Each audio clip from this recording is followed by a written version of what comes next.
Okay, good afternoon again. আমি continue করার আগে তোমাদের একটা জিনিস দেখাই। আমি হচ্ছে একটা রং ইমপ্রেশন দিচ্ছি গতকালকে। সেটা যখন দেখালাম যে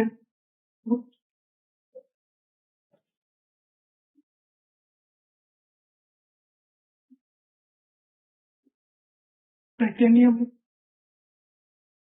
4+ আর টাইটেনিয়াম 3+ multivalent cation যখন থাকে electronical hop, the hopping direction of the combination. Electron is going to hop from titanium 3+ to titanium 4+. So initially the bond was titanium 4, titanium 3. After hopping, this one becomes titanium 3+,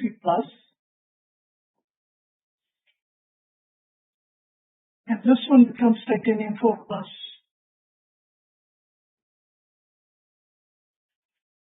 But from a local bonding form, they're practically the same bond. So from a configurational free energy, there's hardly any difference between them. And that's why hopping becomes very easy, rather than between a titanium 4+ and another titanium 4+. Anyway, so I wanted to make sure that I don't give you the wrong impression. I think I showed you the other day. I don't want to get stranded here. As you mentioned, I'm having titanium 3+, titanium 4+. It looks like I could have covered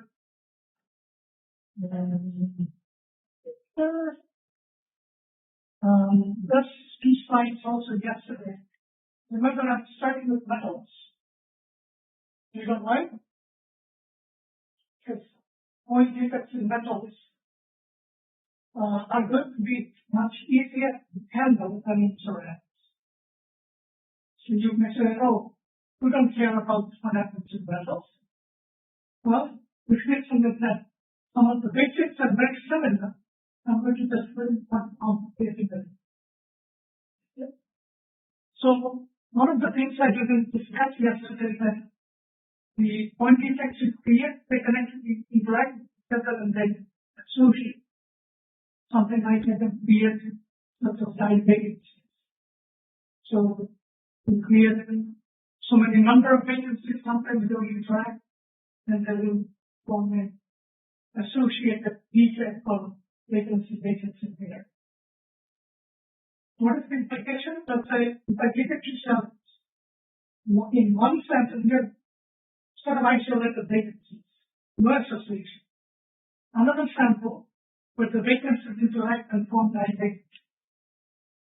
So if I ask you which sample will have better diffuse state, you know the answer. So as far as the atom diffusing by changing the vacancy, which sample will have better diffuse state? The one with high vacancies or one with no high vacancies? With high vacancies. High vacancies will have better diffuse state. Why diffuse state? In the same vacancies, let's say I've created 10,000 vacancies, and 500 of those got associated and formed high vacancies. So you still have 950 or around 9,500 channels. Anyway, you know what that means. Your nutrition has to form. The sample that will have vacancy association, if you have less diffusion, you know what? It's already moving. What's diffusion? So when atoms is exchanging the vacancy, so it's actually vacancy is moving away from atoms. It's the mobility of the vacancy. So if the vacancies are interacting and forming high vacancies, they don't want to move. They want to stay with their associated vacancies. You're actually restricting the whole thing. or you change up your atom, so the vacancies will say, oh no, I want to stay with my body. I don't want to get away. So that's all. So if you create this kind of complexity, it's not difficult to solve it. Okay. So there are all kinds of implications, but one of the simplest ways and possible with didactics is the actually described here.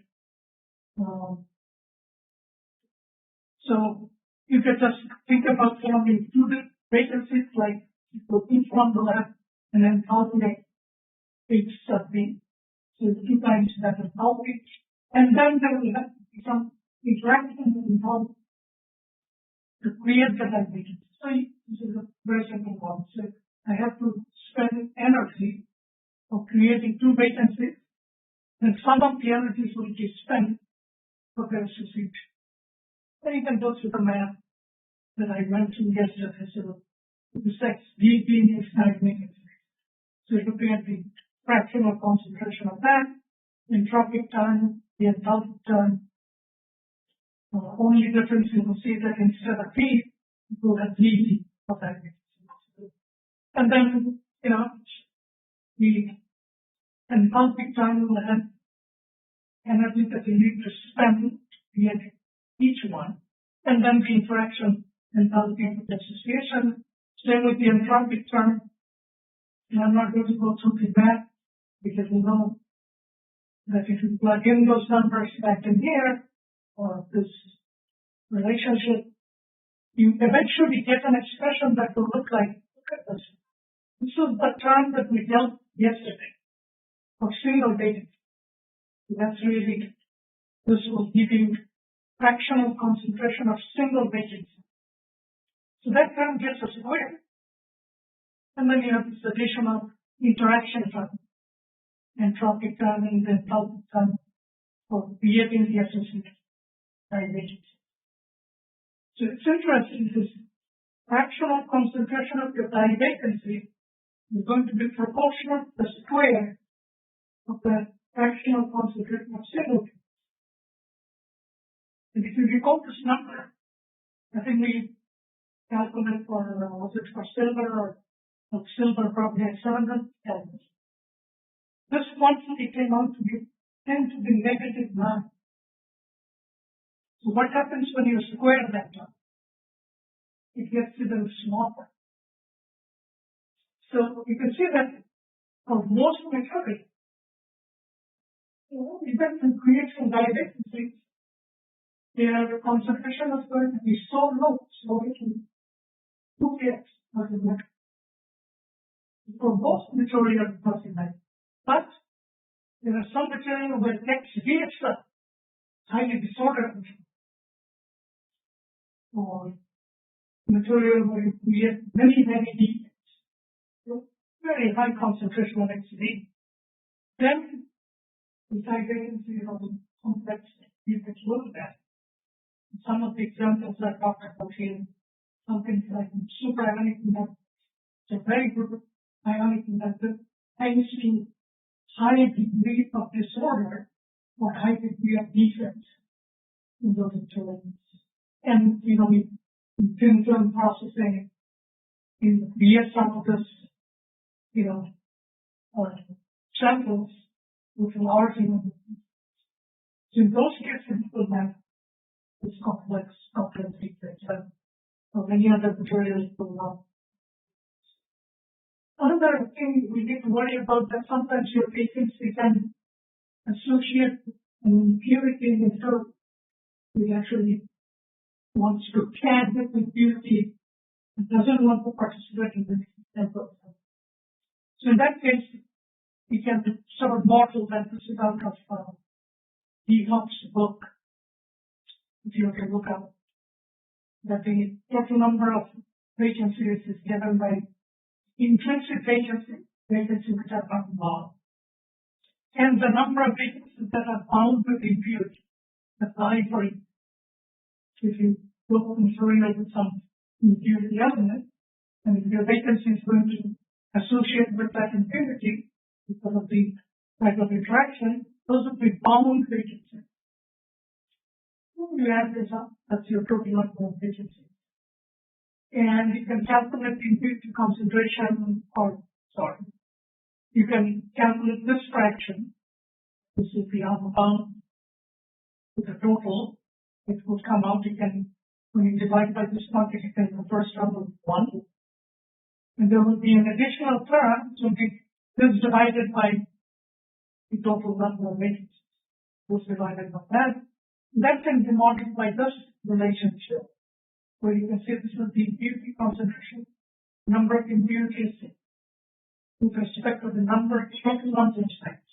That would be impurity concentration, the elimination number of the lattice itself, the patient using an analysis 12, the 40 centimeters, 58, etc. And there will be a term that will have this so-called joint energy duration, which will be impurity. Okay, so that's again simple modeling, and obviously this quantity has to be negative. Why? Because you have to provide thermal energy to detangle it, and this is break the bond, which is indicated. So this number has to be. And if you take an example of silver, at certain certain level of impurity, typical bonding energy in silver is about negative number 4.1 electron volt. You have an idea of what an electron volt is. So the coordination number of an HCC lattice like silver. Then you can do some calculation. Let's say if you put 0.1% impurity in the material. You can do some number branching. So if we do 1 plus some additional quantity that comes here, in this case it will come up with 1.06.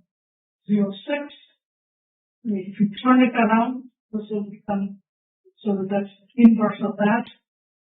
And we actually calculate this one, this divided by, this is the number of bound vacancies, so the total number of is divided by that. That comes out to be about, close to 6%. So 6% of the vacancies, if you go with 0.1%, let's see. Yeah. So this is like 10%. So 6% of those will be bound, and the rest will be unbound. We increase that impurity 1%. Again, the numbers will come out to be this way. And now you can see about 4% of those 1% impurity. When you interact with vacancy, you will get about 4% bound vacancy. And the rest will be unbound. So if you intuitively make sense, the more impurity you put in, there is more chance of getting it associated. Anyway, so this is another where you have to not only just think about vacancy and free and unbound, but in some real materials they can be like vacancies, or some of the impurities can interact with vacancies, and you have to worry about are all those vacancies going to be free for transport or not. So it has an implication on diffusivity, ionic conductivity, etc. With that, I'm actually moving on to the real meat of the lecture. I have questions, like you said. And some of you probably are familiar with this, that we use the so-called Prof notation to represent the defects in the material, and it will have an entity that will go in, which can be cation or anion or vacancies or interstitials, etc. And then it will have a superscript and a subscript. And the subscript will designate where the species is. Is it metal or metal? Or metal or some other site? So that is the designation of the site, and the superscript to represent the charge. Okay, so when we talk about methods, we didn't talk about electrical charge.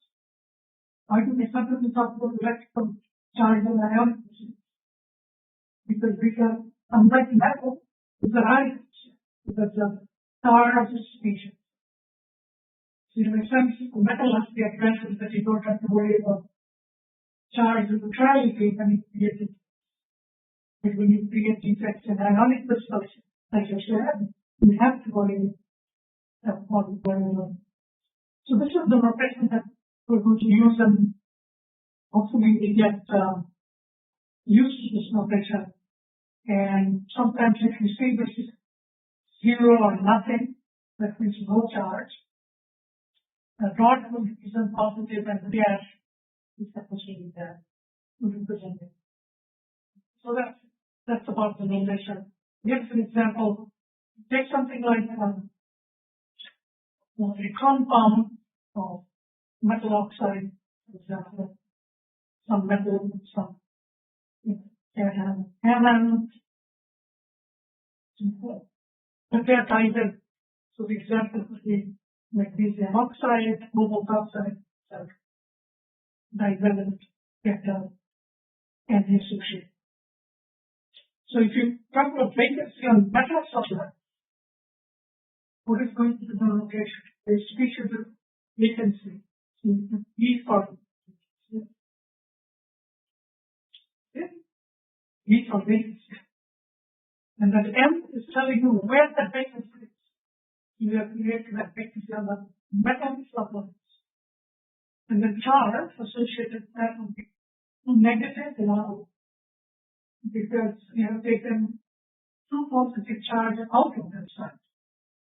So let's say if we took the magnesium out of that side, the magnesium has taken 2 positive charges along. So that side now, that vacant side now becomes relatively 2 negative. So that's the notation. Here you can similarly look at vacancy of the anions of metals. That will be vacancy of the extra-bias with 2 positive now. If it's an interstitial, your metal is an interstitial, and that will bring you 2 positive charges. And so on. So make sure you understand the notation.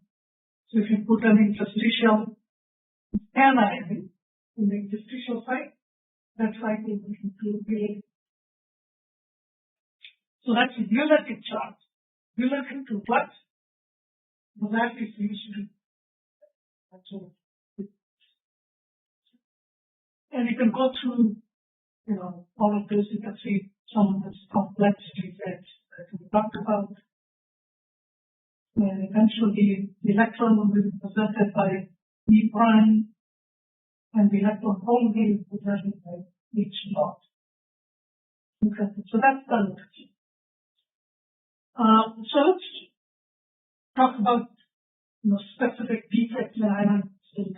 One of the most prominent ones, but obviously the trouble, where you create a vacancy in the cations and lattice and vacancy on the anions.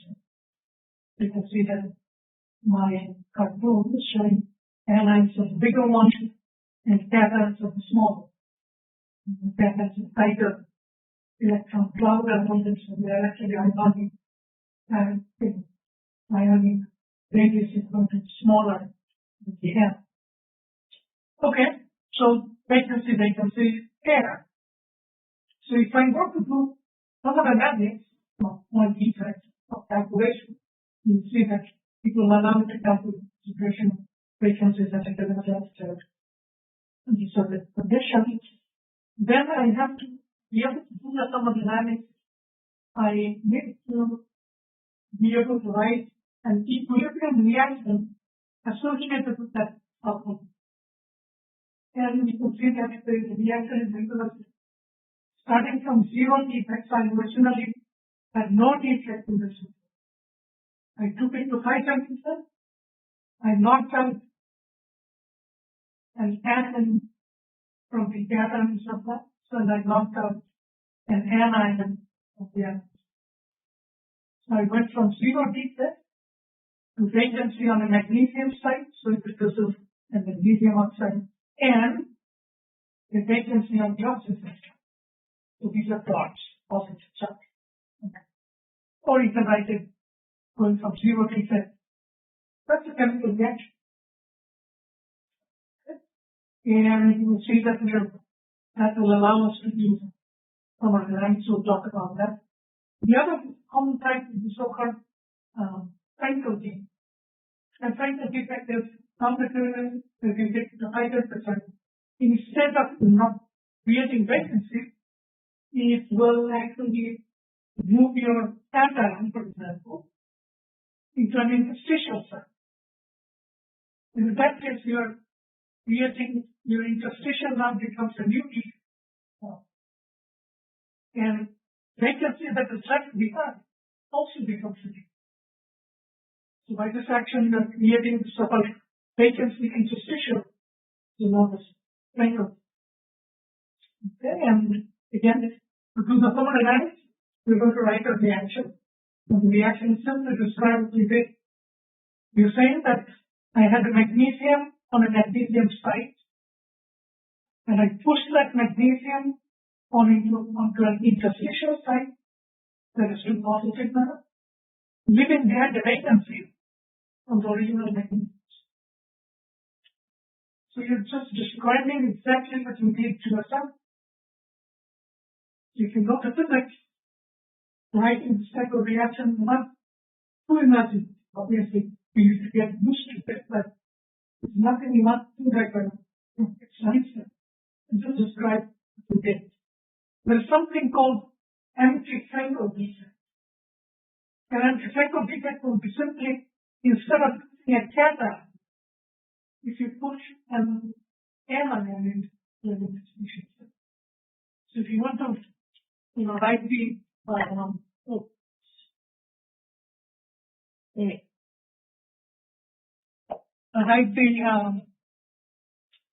let's say I have to remember all the jogging around.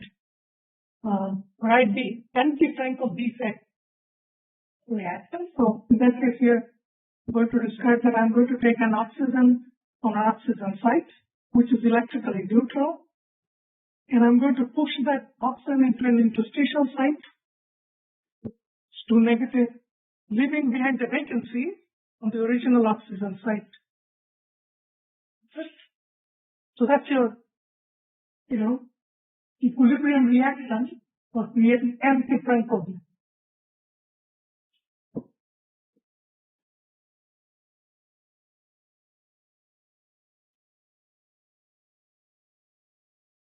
Okay, if I give you a method sample like magnesium oxide, and ask you, do you think this magnesium oxide will occur cycle defect or anti-cycle defect? Cycle. And because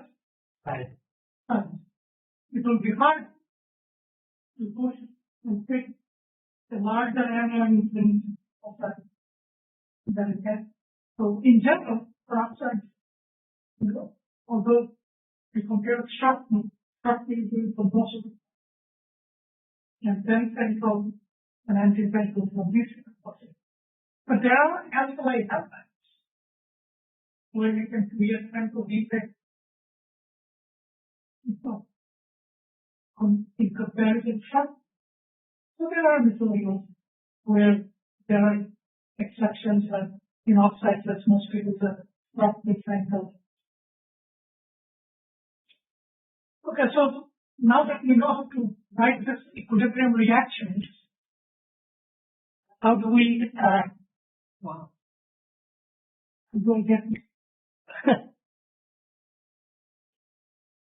okay. How do we do the thermodynamics? And obviously we have to go with balance rules. That's like in a chemical reaction where the mass balance, charge balance. And there's something that we have to pay attention to, the site balance, meaning that you have to maintain the original site ratio, like in magnesium oxide, the cation to anion site ratio is 1:1. If you take niobium pentoxide, for example, the site ratio is 2:5. If we take a look at aluminum oxide, the site ratio is 2 to 3. And you have to maintain that site ratio in writing this reactions. So what are the steps in once you write the reaction? Step number 1 is writing that reaction that I showed you some examples. Next, once you have a chemical reaction, you know how to write equilibrium constant, right? You're running thermodynamics. And then step number 3 is use the electroneutrality condition, meaning that the defects you are creating, their concentrations are related. It's not going to be a arbitrary number of atom vacancies and vacancies. That's your electroneutrality condition. And you can use that electroneutrality condition and go back to step number 2 and solve for defect concentration. So eventually the solution will give you, if I give you a material and if I give you different outputs, create the defect, that's with how many vacancies we are going to create at a given temperature. Alright, so I'll show you some examples of the defect in lithium oxide. Step number 1, write the equilibrium reaction. You already have seen the example. Write the equilibrium constant. The equilibrium constant I write it in this way. The equilibrium code. I should have used an uppercase K. So don't confuse this with Boltzmann constant. Sorry. This is an equilibrium constant. So equilibrium constant would be how we write. You look at the product side, and you say, so to the activity of this species to the exponent 1, that you have 1 mole of that. And then activity of this, the exponent 1, divided by, in the denominator you have to look at the reactance side. There is no reactance. You don't need to write anything in the denominator. Only at the beginning. But I did not write it in activity form. I wrote it in fractional concentration. So what did I do to go from activity to fractional concentration? Do you remember your solution problem that you have taken? Solid. So again? A solid equilibrium. What do you mean by solid equilibrium? What I did is often. Not for. Do you still remember your solution models? So what was the simplest solution model? The main has to include ideal solutions. Ideal solution. What are the solution models?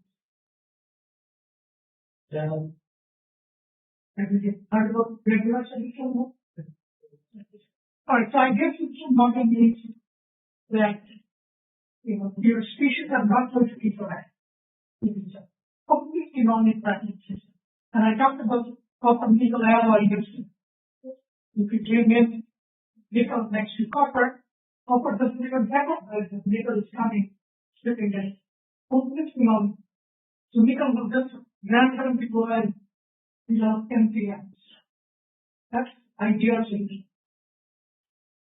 But then you could copper gold. The copper next to gold. Gold will have things to say. Depending on the temperature, what condition, gold will say, no, I don't have. Don't come and take it and sign next to you. And those kind of systems can be more or less covered by so-called revolutions, which is very, very different from ideal solution.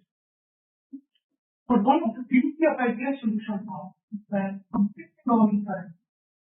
And we are going to assume that we are creating so little number of vacancies that they are just one vacancy sitting here, another one there, that when dispersed, they are not interacting with the right. So that helps us bring in the ideal solution model. So anyone remember for an ideal solution model, what the activity becomes equal to?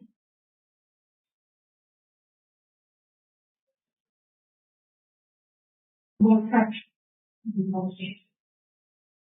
So the activity is same as mole fraction in your analysis. So in that case, this is really the fractional concentration in that much. And the relation of the activities and the fractional concentration is an idea. Anyway, so that equilibrium constant can be given by the exponential of this restricting delta T naught. Standard standard thing. This came from Boltzmann constant. Sorry, I'm using the same thing. This is Boltzmann. And you can see that each energy can be expressed in terms of enthalpy and entropy. And I'm assuming this delta H defect is here. So I'm saying that I create so little vacancy that it doesn't really make any substantive impact of the change in entropy of the system. So this term becomes practically one. So this is dominated by the enthalpy term. So that's it. When you equilibrium constant becomes exponential delta H of it. And that equilibrium constant now becomes this term. Anyway, this is step number 2. We go to step number 3. The electroneutrality condition says the fractional vacancy on the magnesium side will be same as the fractional vacancy of the oxygen. Right? Our case says it's 1 to 1 ratio. So if we have 1 magnesium vacancy, we're creating 1 oxygen vacancy. So the fractional concentration will be identical. Right? See, this is one equation with 2 unknowns. Can you solve it? One equation with 2 unknowns. Now you can see now electroneutrality condition is suddenly becoming your friend. It's giving you a relationship between the two, so you can eliminate one and easily solve. And that is step number 4. And the solution will give you the square root. It will become delta H over 2. And then that delta H over 2 is represented as delta H prime, which represents enthalpy per heat. How much energy you need to spend to create one in that.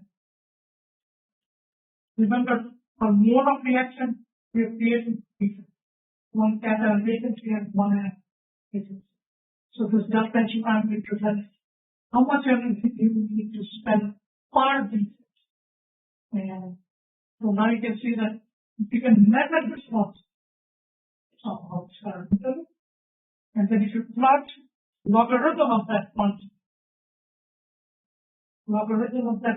versus 1 over t, you should get straight line, and the slope will give you that important parameter, this delta H, which represents the enthalpy that is needed in the vacancy. Remember I talked about an experiment yesterday about how to figure this out with metals. If you like it from the statistics methods, in ceramics you can do this one. Measure the vacancies and then go to plot at the quantities. That's confounding. So we did a 1-to-1 ratio kind of. Let's do it more often. Property defect in niobium impact. This 2 to 5 ratio. So let's go through the steps. Step number 1, that's obvious. But you got defect in your piece. Step number 2, write the equilibrium constant, very similar. Is going to be this fraction to the exponent 2, and this fraction to the exponent 5, and the denominator has nothing because there's nothing on the reaction side. Use the electroneutrality. And I'm claiming that the electroneutrality condition says that niobium vacancy fraction will be same as oxygen vacancy. Does this look odd? You think this is okay? It's not okay. This is not okay. Why do you think this is okay? Because we create 1 oxygen vacancy, then we to create 5 hydrogen vacancies. 2. So 5 of this you need to create 2. But what is this one? It's fractional concentration. you see that the fractional concentration of the people are given intuitive answer first. The intuitive answer is that the lattice has stoichiometric ratio of 2 to 5. So there is a factor of 5 to begin because of the lattice, because of the same stoichiometric. So there is a factor of 2 to 5. There is another factor of 2 that comes from what you exactly said. For every 2 niobium vacancies, we will be creating 5 oxygen. So in terms of creation of defects, there is a factor of 2 to 5 as well. And I'm claiming that this 2 to 5 factor here and this 2 to 5 factor will eventually cancel out so that this becomes D. And if you're not convinced, here's the way to convince yourself. Then you can try it at home. I'll show you 1 or 2 so that you can do it yourself. So for example, we're talking about, okay, so niobium pentoxide. I'm going to create some number here, number of niobium sites in the lattice. I'll take some number, 20,000. Do you like that number? In reality, it's going to be billions and billions and trillions. Listen, pick some number. How many oxygen sites should I have? Number of oxygen sites. Think about it slightly better. Niobium pentoxide. 50,000. Does that sound right? Yeah? Okay. All right, let's say I create number of niobium vacancies, number of vacancy on niobium site.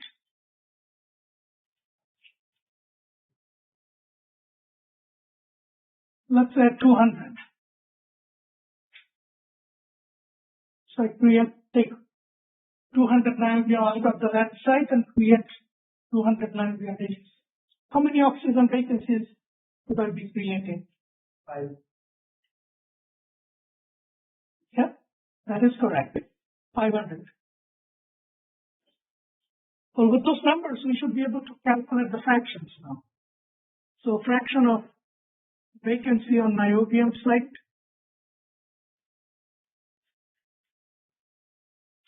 That's going to be number of niobium vacancies I create divided by the total number of niobium site, which is 20,000.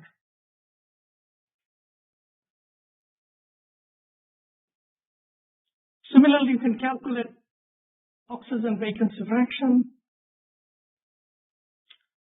I'm creating 500 oxygen vacancy out of 50,000 oxygen sites.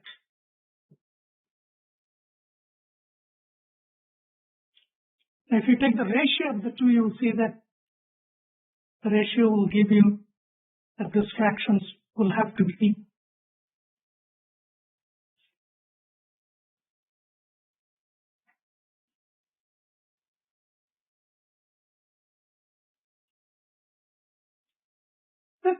So you can use this sort of exercise to convince yourself that I'll go ahead and erase this.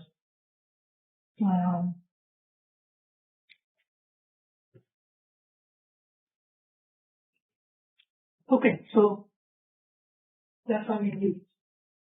And then, that's your step number 3. Remember what a step number 4 was? By the way, this will be equal to exponential delta H over kT that I did, right? You have to use this in that equation to solve. If there are 2 unknowns, you can eliminate one of those by using the electronegativity condition. Now the solution will be 7 square root delta H over 7. The delta H over 7 now becomes same quantity as before, delta H prime. The delta H prime is the whole width, enthalpy 5. If you see something like, if a number is given electron volts per defect, you don't have to divide by 2, 5, 7, etc. It's already divided. But if it says delta H is given as 20 electron volts, it says with this system, delta H is 20 electron volts. Then you have to divide by the stoichiometric one. Okay. Alright, so, and then similarly you can measure this defect concentration, you can figure this out. I already talked about that. So, for example, if you take something like aluminum oxide or lithium oxide, you can see that part of defect, even though it's very fast, in the aluminum oxide, because 5 electron volts. If you have an idea of what an electron volt, and room temperature was 25 billion electron volts. So, what kind of temperature do you think we have to go to create vacancy in a room in that? Right. No wonder some of the situations are really like literally like a box, nothing happens. Yeah. Alright, and then Frank couple, we can see anti-Frank couple. But there are also like highlights where Frank couple defects are referred over the shock defects. Yeah, again, if you take some numbers and calculate, this is for magnesium oxide, you see that this vacancy fraction will come out to be of the order of 10 to the negative 8. When you did some calculation for silver yesterday, the number was 10 to the negative 9. Right? With the silver, the enthalpy for vacancy formation in silver of order about 1 electron volt. As opposed to here it's 3.75 electron.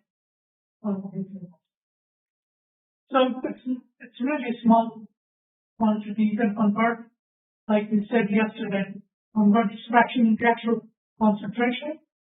You have to multiply that and get this number and the molar volume. And it will come out to be 7.5 times 10 to 7 cubic centimeter at 1000 degrees Celsius. Is 1273 Kelvin. So if you take your magnesium oxide 1000 degrees Celsius, you'll be creating, this is the concentration of vacancy. Not very large, not small. Compare this with concentration of electron and metals that participate in electrical conductivity. That number is going to be of order 10 to the 0.2 loss. So this is really still very minuscule among the references. Aluminum oxide, it will be even harder. So this number will be, I think, of the order of 10 to the negative 20, because the delta H is about 5 electron volt. So the top of mind here is in this kind of ceramics, vacancies are not really easy in tunnels. So you have to find out some of the way of making vacancies or introduce and defect, and we'll talk about this. This is a little bit about semiconductor materials. Typically you can set electron across the band gap and create a hole in the valence band and put your electron in the conduction band and melt really. But you have to provide enough energy to overcome the band. You can calculate the concentration of electrons and holes. If you know the band gap energy and the density states, density of electronic density states in conduction band valence band, it can be the constant of boron density from 5. And that will give you this fractional concentration. See the divided total number of electron energy density in conduction band, valence band, and so on. So in the semiconductor the enthalpy current becomes the delta.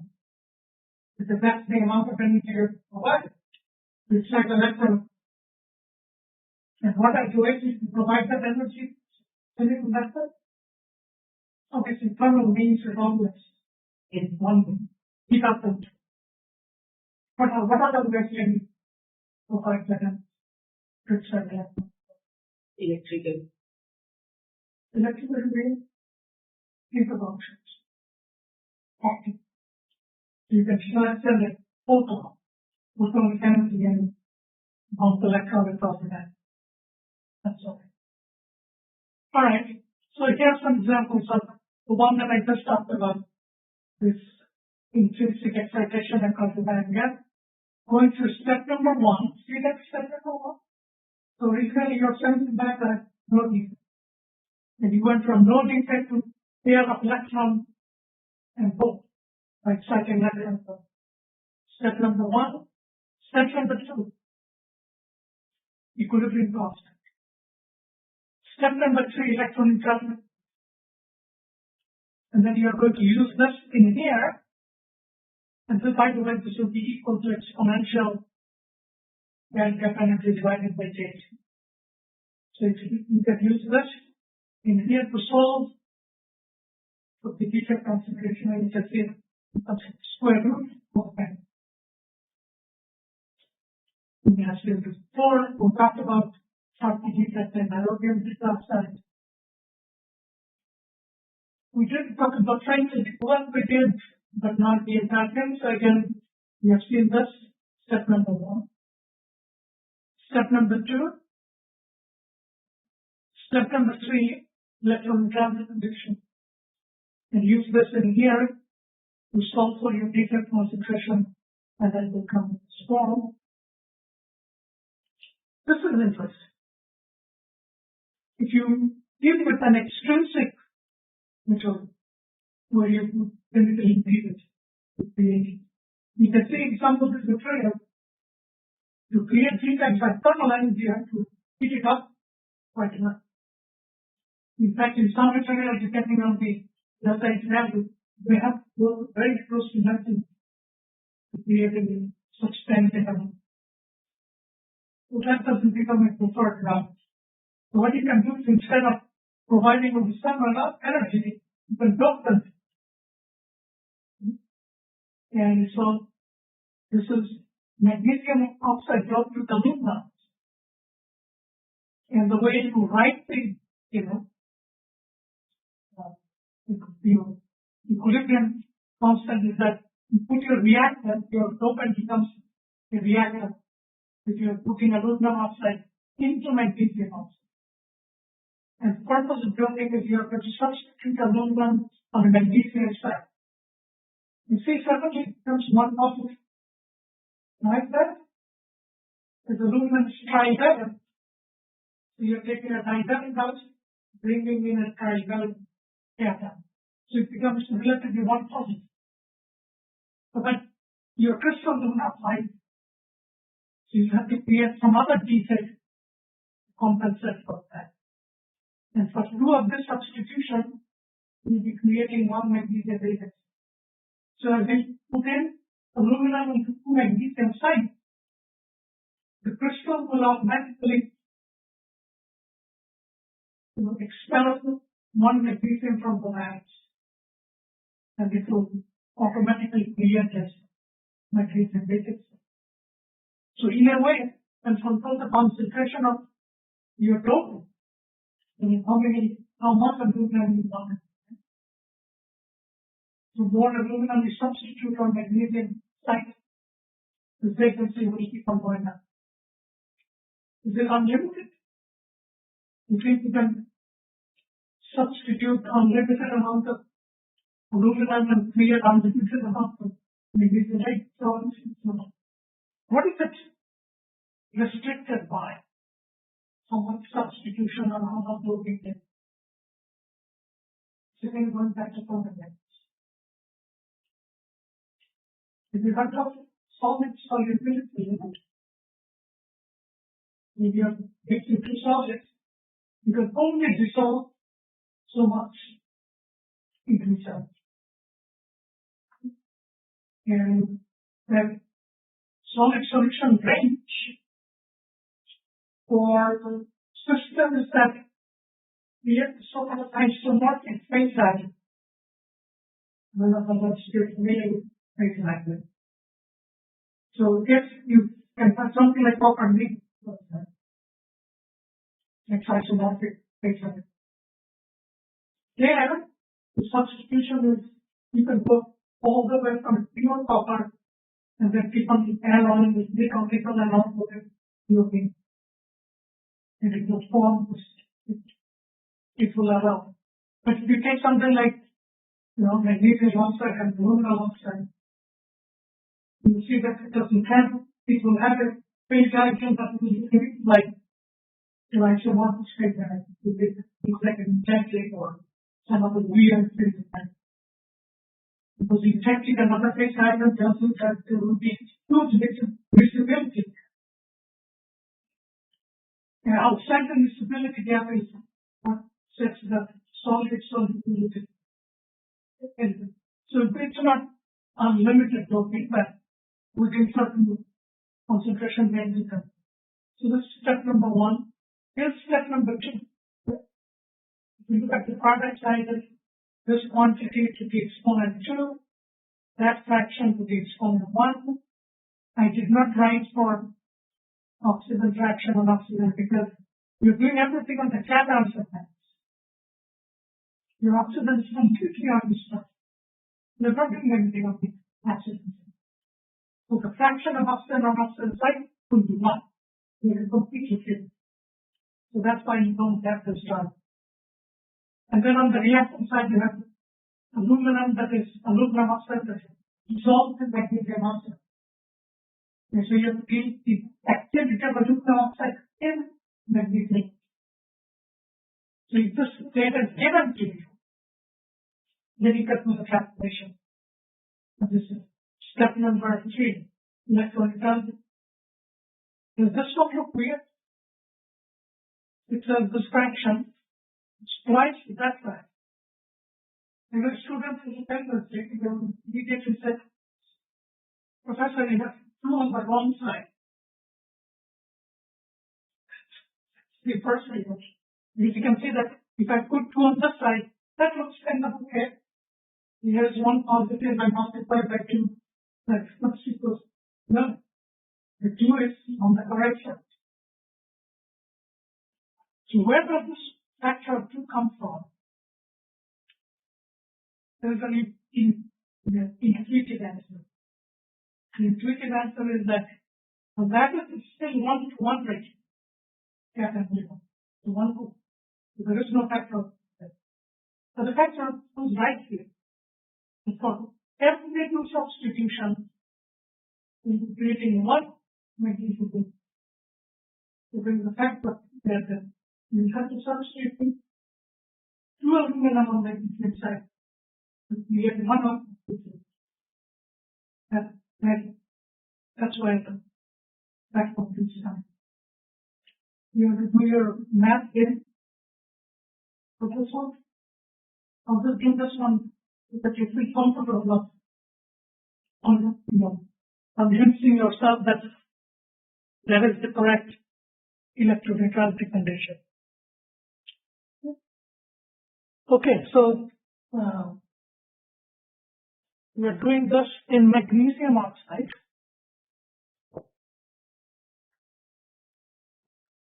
And we are doping with aluminum oxide. So this is very similar number of magnesium site 100,000, let's say. Number of oxygen site will be similar, 100,000 also. Now, number of substitution. So, number of aluminum substituted on magnesium site. Let's say I substitute on 200 sites. The number of magnesium vacancy that I need to create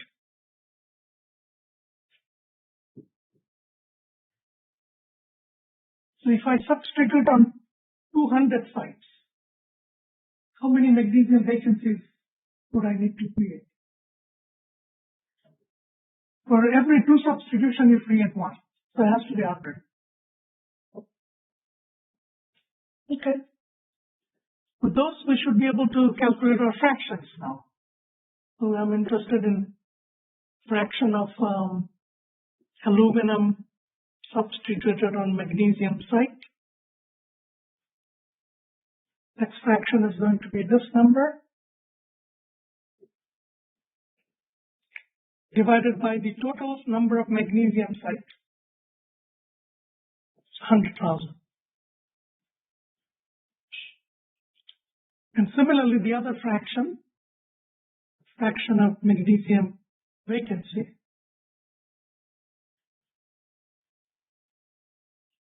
is going to be the number of magnesium vacancies that I create, which is 100, divided by still total number of magnesium sites, which is 100,000. And if we take the ratio of the two, you clearly see there is a factor of 2. And you will see that the electronegativity condition that I have there is what you will have. Still? Alright, I don't know whether erasing is a good idea. Is it see those captions? No. Maybe I should. I should probably go to view page and don't erase it. Yes. Think about it. Yes. Yes. I put it. Make it the screen whiteboard of the abstract word. So, yes, for a like you. What is the right of this? Oh, already recorded. So that's been captured. Okay. Alright, so separate, you can see that step number 3 and step number 4. Go back in here and solve. And the solution will look a little complex, but eventually it will be, you will need to actually calculate the constant. So we can't see it like. Very good. We can't see it like. Oh, I'm sorry. Juggling back and forth.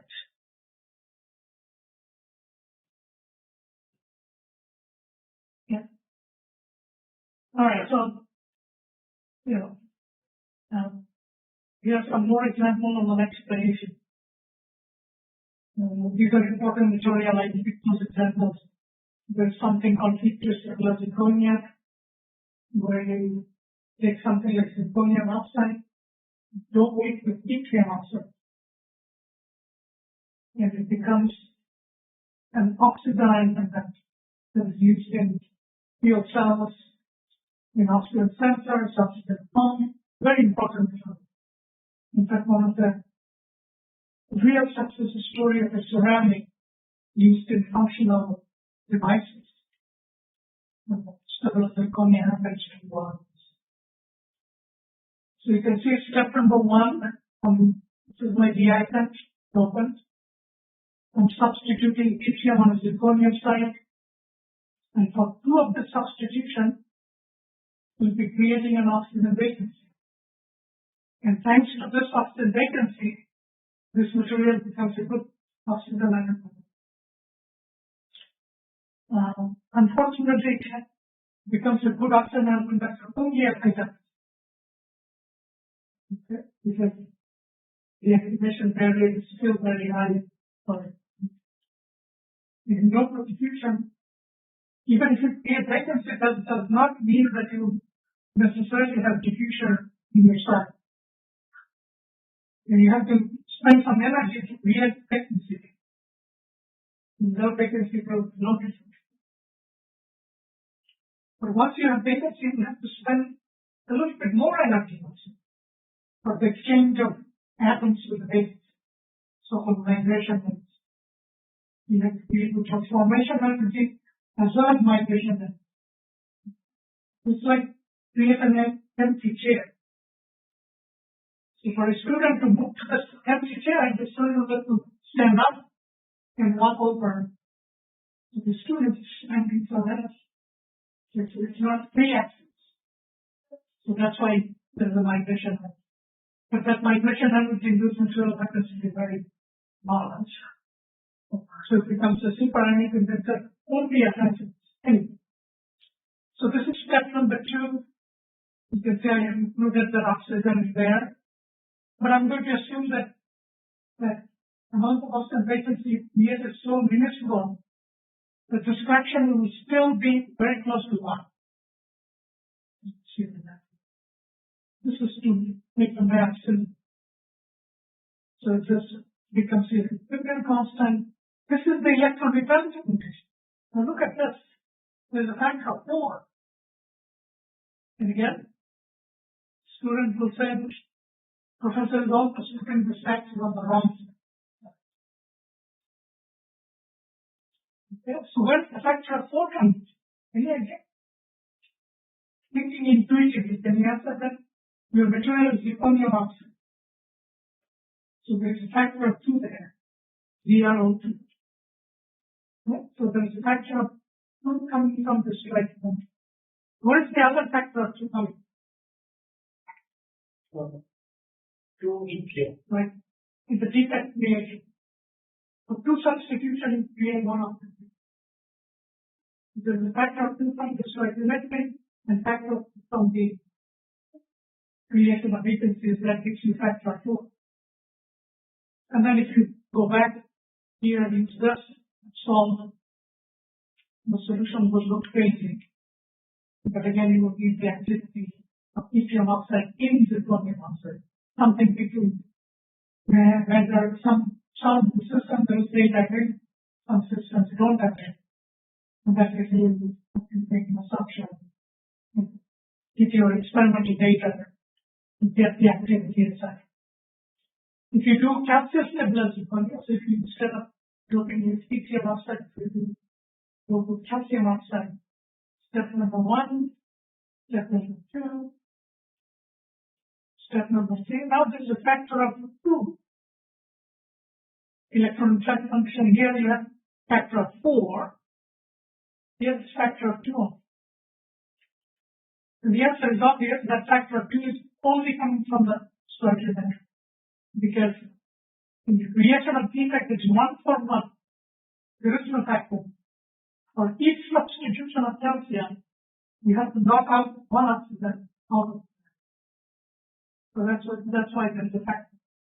So there is an intuitive way of coming up with the electron that includes. And now here, play your math game.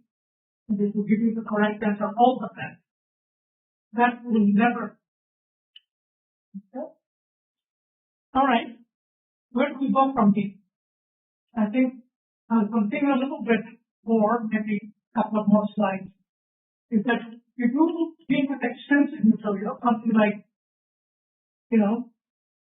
if you don't sodium chloride, cadmium core.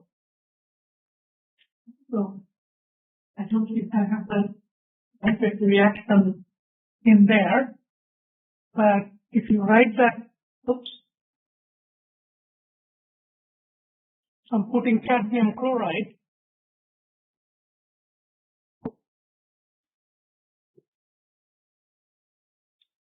into sodium chloride. So this is my post lattice. So I'm going to substitute cadmium on a sodium site. Is there any charge on this? What do you think? Yes. On what? Positive. Positive, very good. And then I'll have to create sodium vacancy.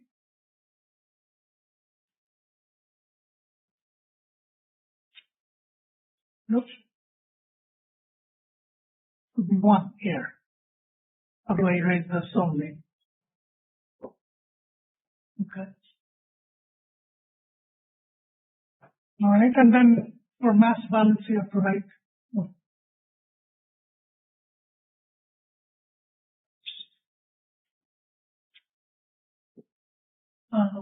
2 chlorine on chlorine site.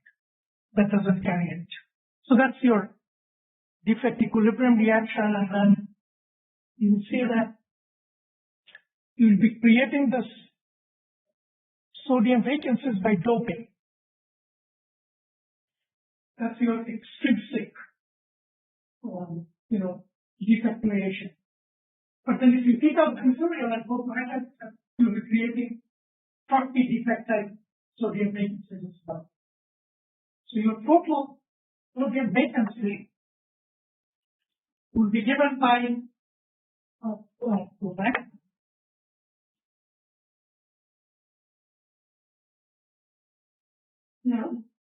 Part of the vacancies, the sodium vacancies will come from doping or the sodium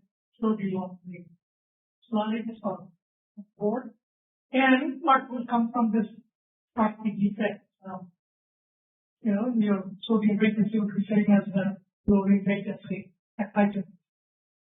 So you can plot this kind of defect concentration on this as logarithm of that versus 1 over T. It will look something like this, and you can see that something will dominate at high temperature and something dominate low temperature. So at high temperature, the sodium vacancy will be dominated by the short peak, which is created by thermal. But at low temperature, since the thermodynamics is very easy to create those short peaks, that the vacancy that you create will be dominated by the doping. So this plot will look overall something like this. So this is high temperature to the left and low temperature to the right. So at low temperature it will be dominated by the dopant related vacancy concentration. And at high temperature it will be dominated by the so-called intrinsic or short defect created by. So this breaking point gives you this separation between so-called intrinsic regime and then extrinsic. And I don't know whether you have ever seen any data on logarithm of diffusivity or logarithm of electric conductivity versus 1 over T. I have some calculation here, but before I show you that slide, I wanted to. So in general, if you are able to make measurement of this quantity, either logarithm of diffusivity or logarithm of electrical conductivity versus 1 over T, typical Arrhenius plot. Typically, what do you see? You see something like this? And I bet you have always talked about this only. Sometimes you see a break change in the slope. And that break coincides with same demarcation like intrinsic versus extrinsic.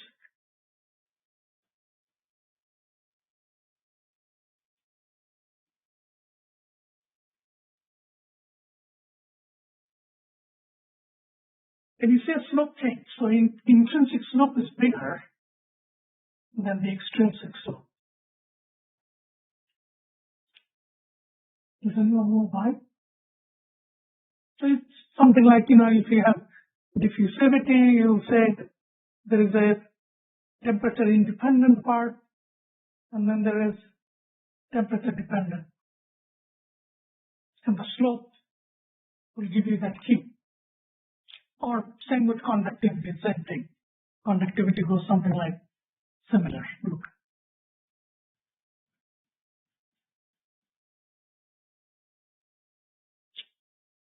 So the slope of the line will give you Q. It looks like Q intrinsic is bigger than Q extrinsic.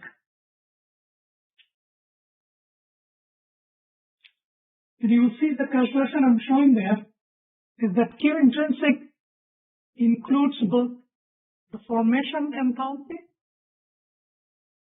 as well as migration and bulk.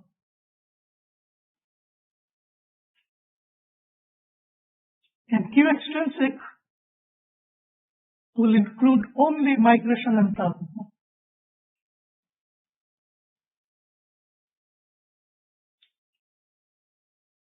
Why is that?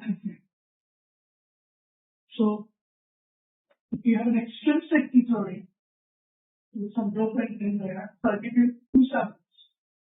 That's the one pure magnesium oxide, and the other one magnesium oxide doped with something extrinsic theory. It is saying that an activation barrier for diffusion would be less in the extrinsic theory. Why is that? If you already created it. You don't have to. The diffusivity experiment that you are going to do, all the thermal energy will go toward diffusing, where you just overcome the magnetism. Because you have already formed. But if you are dealing with an intrinsic majority where you have no dopant, first part of the thermal energy will go and create the defect, and the rest of the energy will go toward the defect. That's why you spend a lot of all the ratio thing, and the intrinsic part is all the time. I did some calculation here. You can see that in the first case, we already did this calculation, the vacancy fraction, and if you do diffusivity calculation, it comes out to be, with some typical numbers, comes out to be if the negative 26 centimeters per second. How fast diffusion do you think that is? Is that diffusion? How would you class it? Like, give you that number and I tell me whether things will diffuse decent in this material. How do you tell it? You have to approximately calculate the different distance. So I give you up. So if I ask you for that number, can you calculate how far the atoms will move, let's say at what temperature of meeting? 1000 degrees Celsius. 1000 degrees Celsius over 2 hours. So you figure out what the distance will be. You should know if you have taken. What is the X equal? How does data we can calculate diffusion path then? I'm asking distance. So I have given you diffusivity. I told you we are doing this at 1000 degrees where diffusivity is for 2 hours. By using 6 laws. Typical student, giving them more difficult answers. Simplest answer is diffusion distance and we calculate. Here it comes out solution of fixed law, obviously. But it's x, the distance will be square root of dt. So all you have to do is take the d value, time of diffusion, there you go. It will tell you how far things will move. And you will see with that number, oh, these are not good. You'll have to wait for months for things to move. So that's not this is the intrinsic magnesium answer. But if you think with an extrinsic magnesium, so talk with EiO2, thanks to elimination of the formation and bulking, now that diffusion coefficient is very decent. And with the negative flow. So 14 orders are 14 orders of magnitude better. That's my talking with the negative coefficient. This is, in reality, I will give you this country. This material that looks like a rock, nothing happens. You can put some impurity, dampen it, and suddenly it becomes distinct. And I think I'm going to stop here. It's hold on. Do you have any questions? Okay. Thank you, and I'll see you same time tomorrow.